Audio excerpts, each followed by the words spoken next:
Good evening. This is a live reactatory Torbay Elite special podcast to today's results. And yeah, what a day, Jason. Straight away, the big news is that Harry Kane was a massive captain fail. So how are you feeling, mate? Feeling like anyone else has captained him, really. A bit disappointed.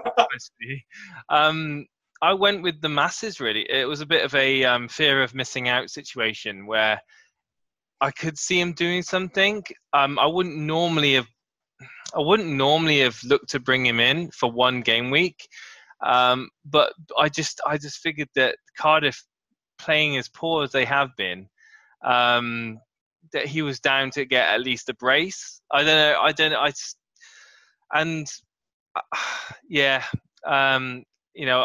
gave in to the masses. I saw the amount of people that were transferring him in.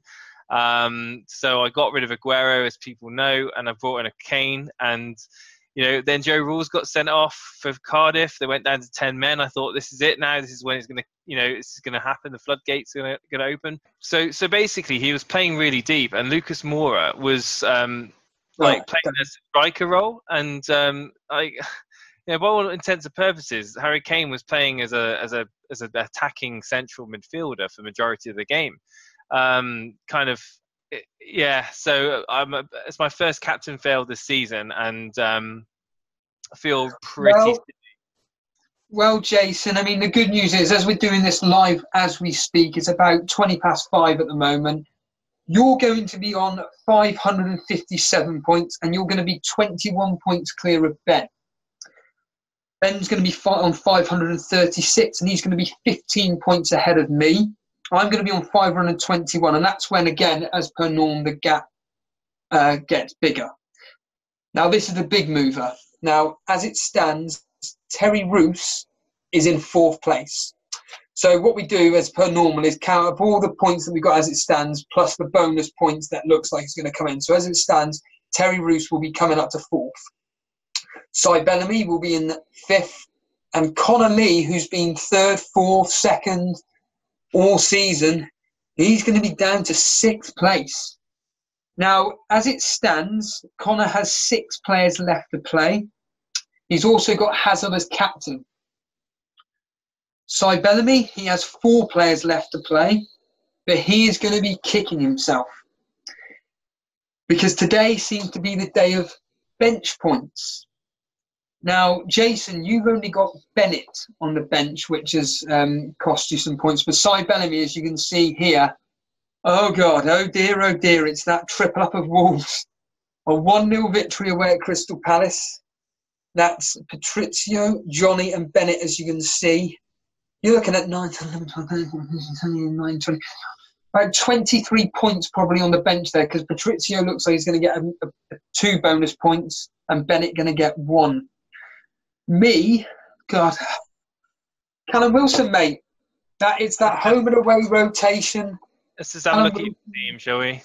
So, first question I wanted to ask you. So, Steve, you took a 4-point hit this week. You made your 3 transfers. You brought in captain Harry Kane, like the majority of us did. It was sound logic. I can completely see your reasoning behind it. Same reasoning as I did. Obviously, your second transfer was Knockaert in. How do you feel? How do you feel about it on reflection as well, especially looking at that bench of Wilson as first sub? So straight away, it's the classic case of you're looking at the fixtures, and just like everybody, I brought in Kane for the fear of Cardiff and what he would do. And I genuinely expected to get some form of attacking returns. Cool. Now, that's the obvious one. The main one is Anthony Knockaert and Trent Alexander-Arnold. Knockaert, for the past few game weeks, is actually doing really well in home fixtures, getting the odd assist, the odd goal. And I thought, as a cheap budget option to bring in as a rotation pairing for Wilson, I thought, brilliant. Callum Wilson does nothing away from home. Knockaert does something at home. And of course, it's completely backfired. And as we can see, Wilson goes and gets a goal and 2 assists. Knockaert gets nothing. The Trent Alexander one was quite a simple one, really. I wanted Liverpool defensive coverage, and to afford the moves of Kane, Knockaert, and a defender, it had to be him. And I just think that Trent at the moment, he's been bringing in quite a lot of points, and at the price of 5.1, I think he's excellent value. Wouldn't it just be the icing on the cake though now if Alexander-Arnold were to get an assist or a clean sheet? So far, the way I look at things, it's the classic thing of so far it's going to go that way, isn't it? The amount of bench points that we've got on our bench. I mean, I'm not even one of the worst in Norwich side. One of the worst teams. Should we just go through from the top down then? So, in order. So quickly scanning through my team. I've done well with Fraser. He's actually returned some points this week, which is nice. Patricio again, amazing returns for 4.5 value goalkeeper. He's going to get 2 points bonus as well. I believe Callum Wilson's on for 2 points as well, bonus points, and I think Trippier is also on for 2 bonus points. I think it's one. I think it's going to be one. Sancho's got the assist. Let's just double check the latest points on here. Oh yeah, he might be getting 2. You know, be getting 2. He could be getting 2 for that. That's pretty good. Anyway, back to the team. I've still got David Silva to play, and if he doesn't play, I'm not going to be that concerned because I've got Bennett on the bench first up. So I've got a little bit of a comfort blanket now, which I'm pretty happy with. Because obviously there is a little bit of a rotation risk there with Silva. The other 3 players, other 4 players will be, you would think, get majority of the game time: Mitrovic, Hazard, Salah, Alonso. So moving on down to second place, Ben Towler. We touched on him. He's had a solid week so far, considering he's also captain Kane. He's on 32 points. Richarlison playing a striker role today. Very popular pick. I myself are actually quite interested in him. I actually spoke to Pete Smith at half time before Fraser did anything, and I was thinking, right, that's it. Kane, Aguero, Fraser out, Richarlison in. I'd already thought about potential moves that I could do, even though we've got 2 weeks of a gap before next game week. Yes. He's got some differentials. He's got Robertson. He's got Bellerin. He's got Mane. So yeah, could still catch that lead on me. Well, the question is will those 3 cover the 21 points that you're probably going to have over him, and then some? So if we're looking at the history now, if you just want to bring up my big screen at the moment, Jason, if that would be help, just get me full screen. I've got something to show everybody here. So if everyone looks at the old screen here, what does the old history say? It says Spurs 1, Cardiff 0. And as per normal, the history's doing really, really well again. And as everybody knows, we do our predictions every week. And last week, the history came out on top again. It got 4 results bang on. And if people have been listening to the podcast of recent times, like you said regarding Harry Kane, actually, it probably wasn't wise, including myself. I said it last night on the Instagram post. I was actually really concerned about captaining Harry Kane, and actually I wish I stuck again with Hazard, because the history suggests that Chelsea are going to win 2-0. It's also suggesting that Liverpool are going to be... It goes back to...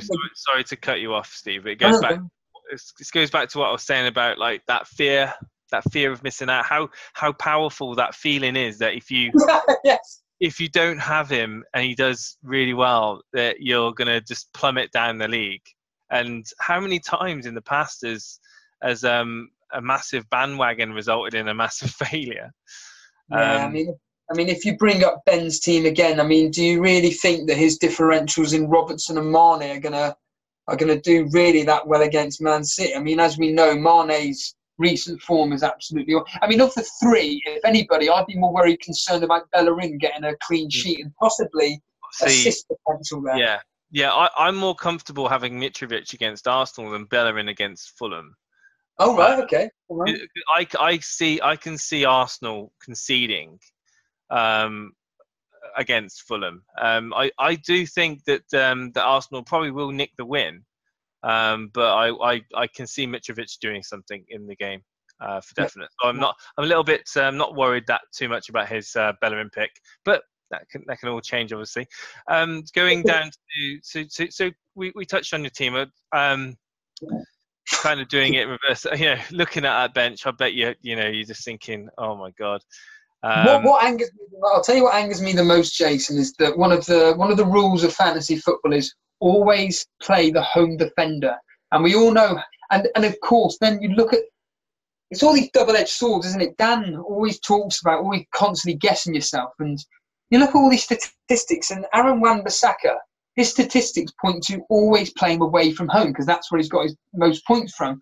The statistic of Crystal Palace still haven't scored at home again. Yet we still back the home player, which I've done, and there's the points just staring at me in the face. But Steve, what I will say to you, looking at your team, it goes back like 2-3 game weeks ago where you were saying benching headaches. I know, I like my team. I've got Højbjerg and Cedric, who I know that they'll get minutes, but I don't feel like 99% of the time I don't feel like I'd like to have them in my starting lineup. So I don't have that dilemma of benching Wilson, benching Bennett, who I did bench Bennett, admittedly, yes.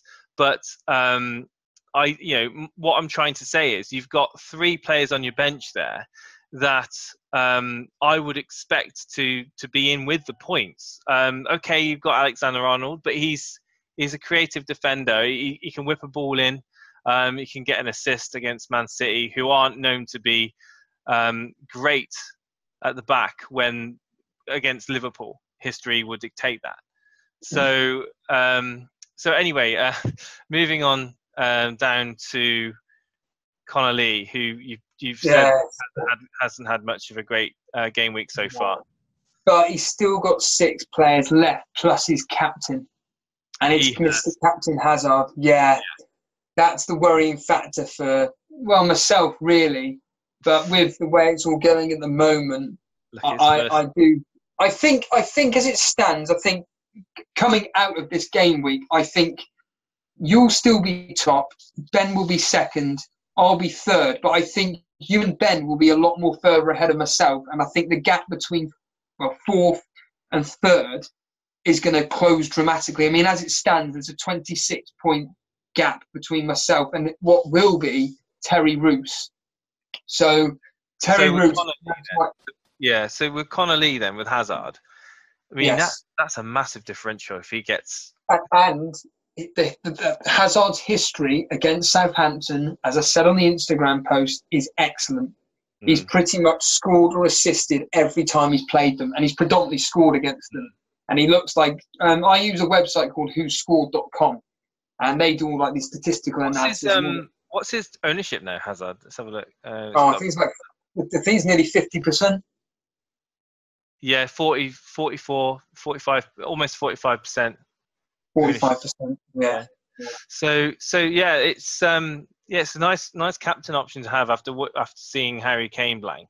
And you know that Sod's law now is going to be Aguero. He's going to do something, isn't he? Well, I hope he does. I really do hope he does. To punish his sellers.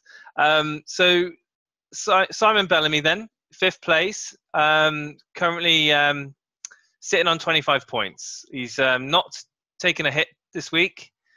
Look at the bench. It's the bench. Yeah, it's the bench, isn't it? He's going to be fuming. I've never seen anybody have a triple up of worth of defenders. Not let alone a bench. I mean, just playing in general, a triple up. That must be devastating. Yeah. Well, I obviously I had Wan-Bissaka, and when I looked at my team going into this week, I decided that I actually had Bennett playing with Patricio because I really like Wolves. I think Wolves are looking solid. Patricio is an amazing goalkeeper. Their defence is looking like an absolute beaut. Like Doherty, Bolly, Johnny, Bennett. it's solid, and I had him on my starting 11, but I thought, do you know what I thought? I've got Wan-Bissaka. He's at home. Let's just, just in case Wolves don't keep a clean sheet, let's just cover by having Wan-Bissaka. And that was my thought process in that. And that late move is cost me 4 points. But when I saw the fact that Doherty has scored, my head just went into my hand, like, oh, why? Why? Because I know Dan, I checked on Dan's team. He's got him in his team. Unbelievable. So Terry Roos, looking at his team, 34 points. The big standout is Captain Hazard. What points already? He's got 34 points already without his captain played. He is going to be pushing up into the top 4 for definite. You'd have absolutely. I mean, he's got Salah. Like I said, as it stands as of now, he will be 4th tonight. That is without question. Oh, okay. And he's still got 5 players left to play. Jimenez again. What an absolute bargain. What a bargain. Absolute. Guys, if anyone is looking for an inform, he is in form. Inform cheapie, 5.6. 5.6, absolute bargain. It's funny because he's certainly a player that I'm looking at, along with, funny enough, Danny Ings, because Southampton's fixtures turn, because I always do these little tests, and Richarlison was on a test this week, along with who? Lucas Moura. Moura has done absolutely nothing for me. He's gone. He's got to go. Absolutely atrocious pick. He's out the door for me. I think that actually, going on what Simon Bellamy was saying the other week about not captaining Kane that game week where he got the 2 goals, he was saying that Kane wasn't getting the service. Now, obviously, Ali and Eriksen were injured, and you could definitely see that in the game this afternoon. Definitely see that. There was a chasm of lack of creativity. It was like a big chasm of a big void of no creativity in the center of the field, and it was just, and Harry Kane was dropping so deep to try and get involved. Yeah.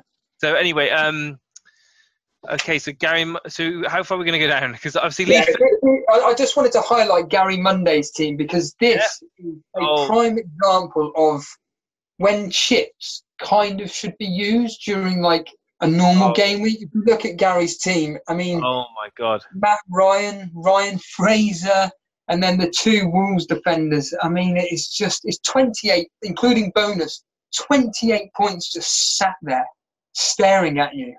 And this is a key example of when to use a bench boost. But on the complete flip side, if we look at Dale Bellamy's team, now we highlighted Dale's team because of one reason. He's gone and used the triple captain pick. And why? On Harry Kane, because he was playing Cardiff. And I keep stating this, if you're going to use a chip which is going to be used on a player where most people are going to be captaining him anyway, it's a bit of a waste, because all you're going to be doing is making up an extra 4 points plus whatever bonus this individual gets on top. So really, it's not really worth it, because it's really just an extra player in your team getting attacking returns. Whereas if he was choosing like a differential captain in Hazard, there's some form of reasoning to it. But Kane on a popular day like this, no, not for me. And it's paid. I mean, how many points did he get? 3? No, Harry Kane got 1 point. He got 1 point, so he got a total of 3. Correct. Triple captain. My goodness, didn't he? Yeah, because he got a yellow card. Wow. I think. Yeah, I mean, he will know. He will know that he's made a big mistake, especially with the top 4 in our league still having all of our chips other than wildcard. So him and Sai, decided to use their triple captain early. They obviously wanted to claw back some previous game week points that they had obviously lost. It hasn't worked out. It could have, but it hasn't. And it's going to be really tough for people who have used their chips now going forward, especially with tasty double game weeks coming up. Yeah, I mean, moving forward, I was just wrote down some half-time thoughts, and These were a few of them. Gudmundsson of Burnley, my team. Now, we drew 1-1, what a surprise, conceded just after half-time. I think I can't specifically remember. But a player to certainly be looking at. Over the last few game weeks, he's got 1 goal, 3 assists. He's 6 million. I certainly think he's worth looking at. Richarlison, of course, the old FPL gods shooting down at Dan. Of course, last week Dan captained Richarlison. He did nothing, and of course this week he goes and scores. Another defender to be looking at is Pereira of Leicester.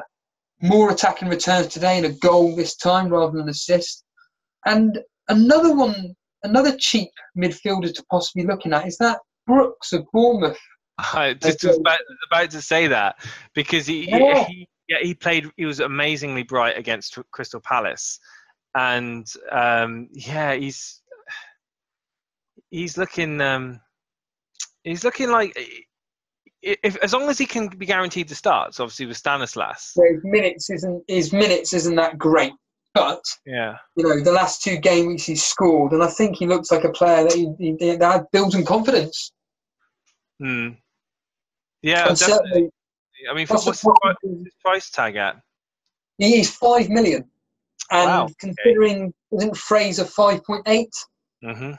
Bit of a saving there, and again, could it mean a benching headache? Possibly, but as we alluded to with my team, just don't want a benching headache. It's not what you want. But did you have any worries? I remember last podcast, you were like, Wilson, it's his last chance. I'm not, I remember you saying that you were very unhappy with having Wilson in your team. Have you changed your mind now? That's a question of the day, really. Have I changed my mind? Yes, because it appears that he's on form, and I pick players on form.